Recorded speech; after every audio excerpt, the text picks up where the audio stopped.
Saksi-saksi kebangkitan. Di dalam Injil Matius pasal yang ke-28 ayat 1 mulai. Setelah hari Sabat lewat, menjelang menyingsingnya fajar pada hari pertama minggu itu, pergilah Maria Magdalena dan Maria yang lain menengok kubur itu. Maka terjadilah gempa bumi yang hebat, sebab seorang malaikat Tuhan turun dari langit dan datang ke batu itu dan menggulingkannya, lalu duduk di atasnya. Wajahnya bagaikan kilat dan pakaiannya putih bagaikan salju. Dan penjaga-penjaga itu gentar ketakutan dan menjadi seperti orang-orang mati. Akan tetapi malaikat itu berkata kepada perempuan-perempuan itu, "Janganlah kamu takut, sebab aku tahu kamu mencari Yesus yang disalibkan. Ia tidak ada di sini, sebab ia telah bangkit, sama seperti yang dikatakannya. Mari, lihatlah tempat ia berbaring. Dan segeralah pergi dan katakanlah kepada murid-muridnya bahwa ia telah bangkit dari antara orang mati. Ia mendahului kamu ke Galilea, di sana kamu akan melihat dia. Sesungguhnya aku telah mengatakannya kepadamu." Maka mereka segera pergi dari kubur itu dengan takut dan dengan sukacita yang besar dan berlari cepat-cepat untuk memberitahukannya kepada murid-murid Yesus. Puji Tuhan. Tidak kebetulan bahwa setelah Yesus bangkit dari kematian, Yesus menampakkan diri kepada beberapa wanita. Jadi wanita-wanita inilah yang menjadi saksi kebangkitan yang pertama dan juga pemberita kebangkitan. Wanita-wanita inilah yang memberitakan berita tentang Yesus sudah bangkit. Wanita yang dipakai. Kita akan melihat mengapa kok wanita.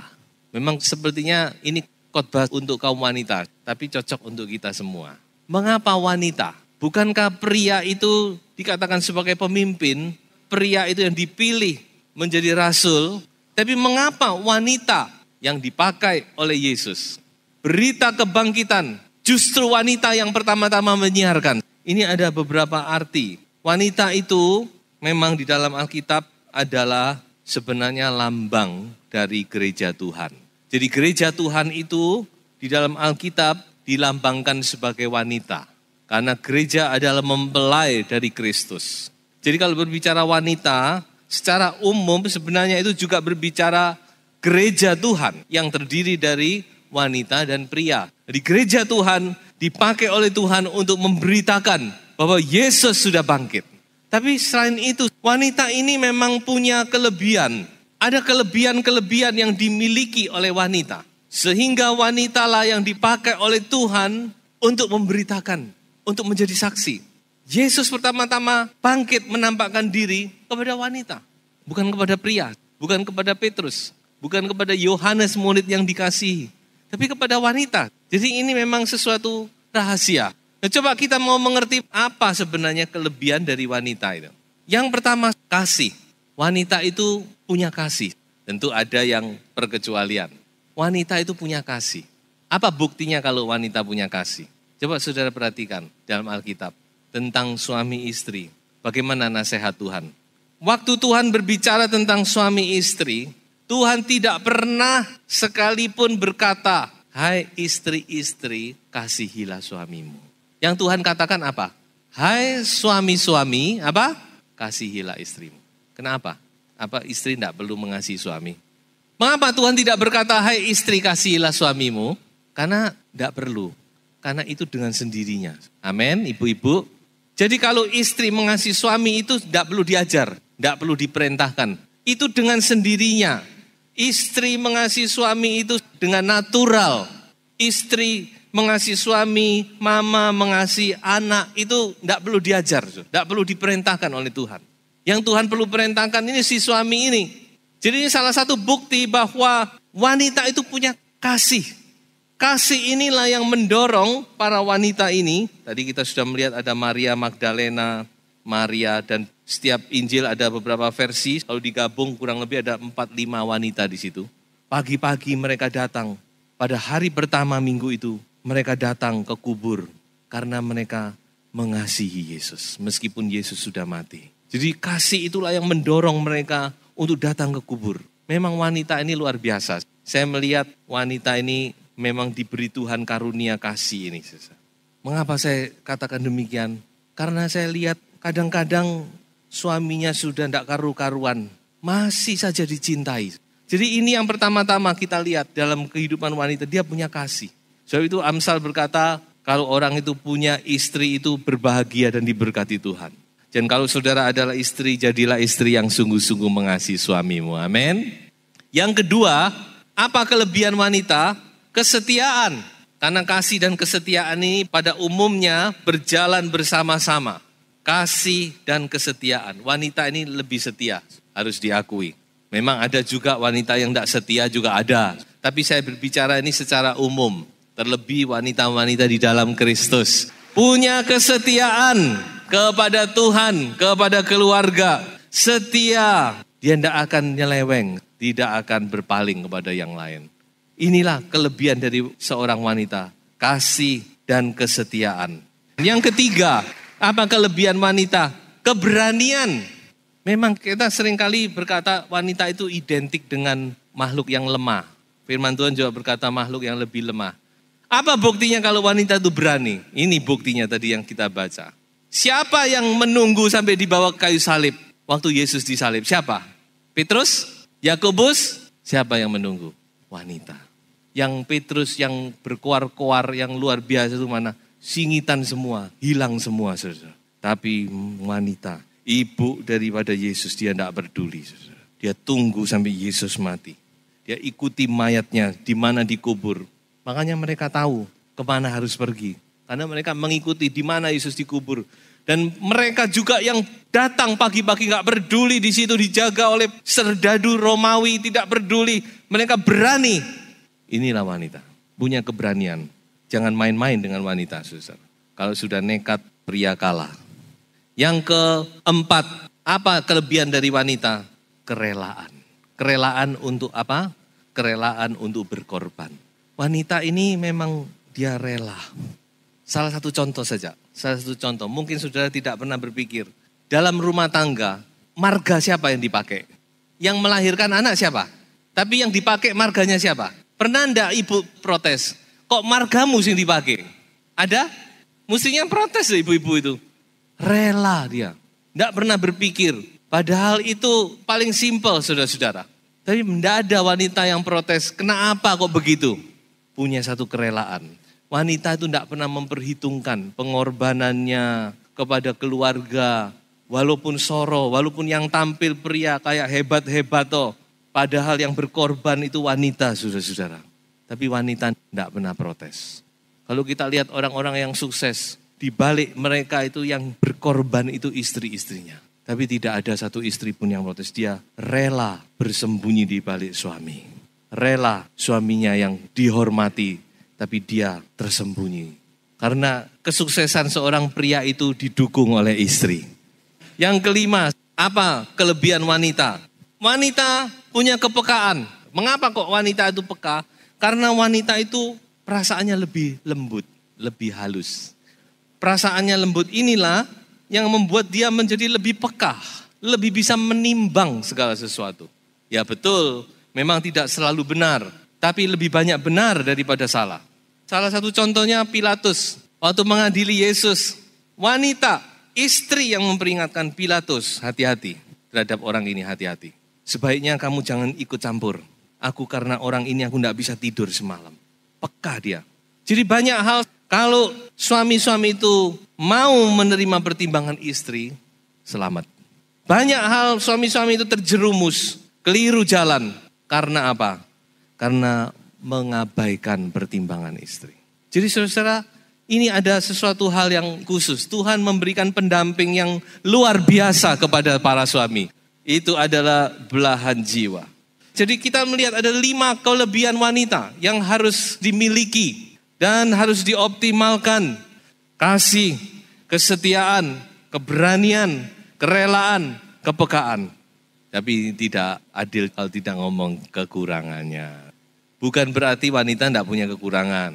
Kalau mau bicara kekurangan, pasti ya. Pria juga punya kekurangan tapi juga punya kelebihan. Wanita punya kelebihan juga punya kekurangan. Kira-kira kekurangan wanita apa? 2 saja. Yang pertama, emosi.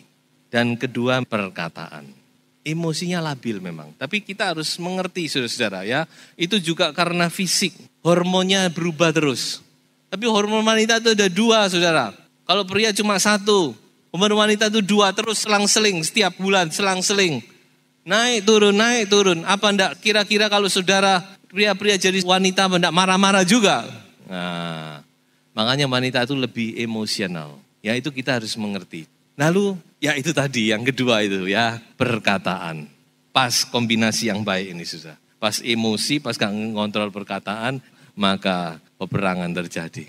Coba saudara-saudara, kedua hal ini ya wanita kendalikan dengan baik. Ya memang kalau mau dibilang tuntas full 100% itu sulit. Memang pembawaan. Tapi Amsal juga berkata banyak bukan? Kalau tinggal dengan istri yang suka, itu seperti kita tinggal di rumah yang bocor. Nggak seneng tinggal di rumah, aduh bocor, mana gini basah lagi, plafonnya basah. Makanya dikatakan wanita kita harus juga bijaksana. Jadi 2 hal ini kalau kita bisa mengontrol dengan baik, wah luar biasa. Benar-benar 5 roti 2 ekor ikan. Bisa memberi makan banyak orang.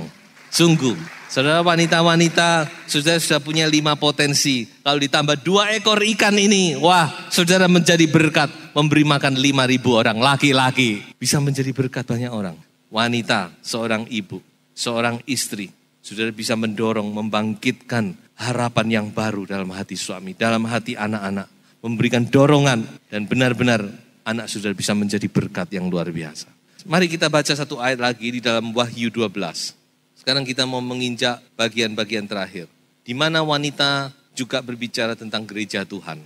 Di dalam Wahyu 12 ayat 1, ada satu penglihatan dari Rasul Yohanes. Maka tampaklah suatu tanda besar di langit. Seorang perempuan berselubungkan matahari dengan bulan di bawah kakinya. Dan sebuah mahkota dari 12 bintang di atas kepalanya. Ia sedang mengandung. Dan dalam keluhan dan penderitaannya hendak melahirkan, ia berteriak kesakitan. Siapa wanita ini?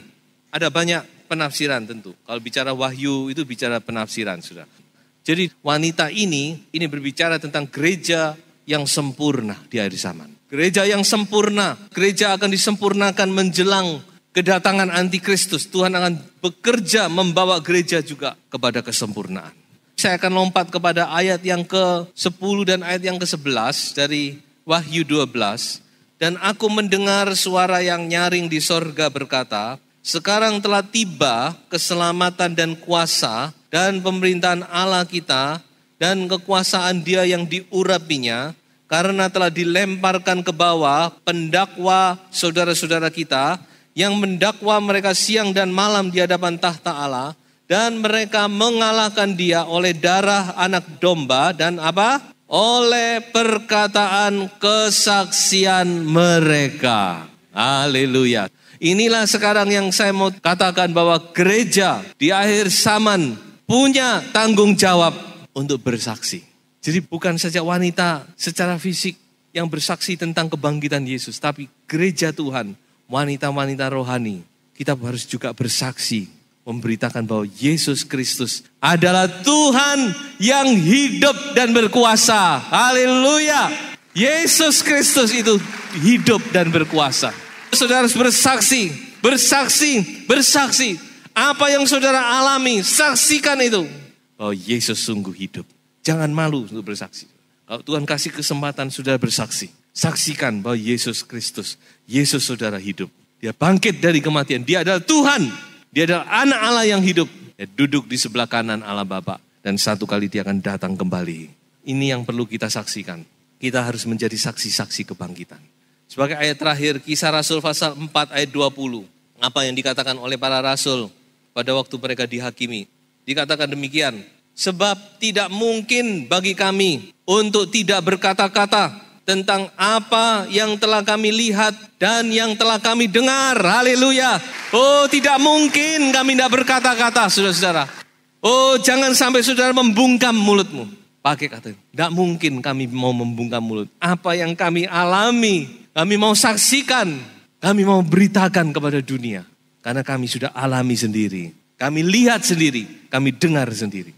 Inilah saudara yang harus menjadi pedoman kita di akhir zaman. Tidak mungkin, tidak ada yang bisa membungkam mulut kami. Seperti yang dikatakan oleh Paulus, meskipun aku terbelenggu, tetapi Injil Kristus tidak akan terbelenggu. Sudah jadilah saksi-saksi Tuhan. Jadilah saksi kebangkitan. Yesus hidup, Yesus berkuasa, Yesus mau menolong, Yesus mau menyelamatkan, Yesus mau menyembuhkan, Yesus mau memulihkan rumah tangga, Yesus mau memberkati. Haleluya. Yesus ada segala-galanya.